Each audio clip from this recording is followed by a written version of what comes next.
তোলাবাজ মমতা ব্যানার্জি হেরেছে, যার জন্য লাড্ডু বিলি করা হচ্ছে। বিজেপির জয়ে এলাকায় লাড্ডু বিলি করলো কংগ্রেস কর্মীরা। হাওড়ার শ্যামপুর বিধানসভার দেওড়া মোড়ে ঘটল এক অভিনব ঘটনা। জানা গিয়েছে এদিন সকাল 10টা নাগাদ দেওড়া মোড়ে কংগ্রেস কর্মীরা জড়ো হয়ে হঠাৎ লাড্ডু বিলি করতে থাকে। এর নেতৃত্ব দেন হাওড়া জেলা কংগ্রেসের নেতা আতিয়ার রহমান খান। তিনি বিজেপির জয়ের থেকে মমতার পরাজয়ের খুশি হয়ে লাড্ডু বিলি করা হয়েছে বলে মন্তব্য করেছেন।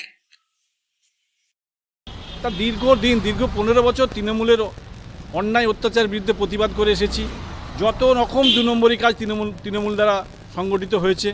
এটা তো তৃণমূল যেটা করতো সংগঠিত অপরাধ করতো। মমতা ব্যানার্জি, অভিষেক ব্যানার্জি, তার যারা জেলা সভাপতি, জেলার মন্ত্রী, তার ব্লক সভাপতি, এমএলএ সবাই মিলে সংগঠিতভাবে অপরাধ করতো। আর তার বিরুদ্ধে আমি লাগাতার শ্যামপুরের বুকেতে আমি প্রতিবাদ করে এসেছি। তা আজকে এই রকম একটা তোলাবাজ, এই রকম হারামখোর মুখ্যমন্ত্রী যখন পশ্চিমবাংলার বুক থেকে সরে গেল, এর থেকে আনন্দের বিষয় আমার কাছে কি হতে পারে।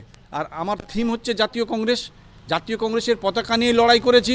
জাতীয় কংগ্রেসের পতাকা নিয়েই আজকে তাই দেওড়ার এলাকার মানুষকে আমি, আমার ছেলেপুলে যারা ছিল, সঙ্গে সাথী যারা ছিল, ওয়ার্কার ছিল, তাদেরকে সঙ্গে নিয়েই আমি দেওড়ার মানুষকে আজকে লাড্ডু বিলি করলাম। এই মমতা ব্যানার্জির হাত থেকে আজকে মানুষ মুক্তি পেয়েছে। এত খুশি হয়েছে মানুষ যখন লাড্ডু বিলি করলাম, মানে ভাবতে পারা যাবে না। ভীষণ খুশি হয়েছে। এটাই হচ্ছে আমার মিশন, অন্য কোনো ব্যাপার।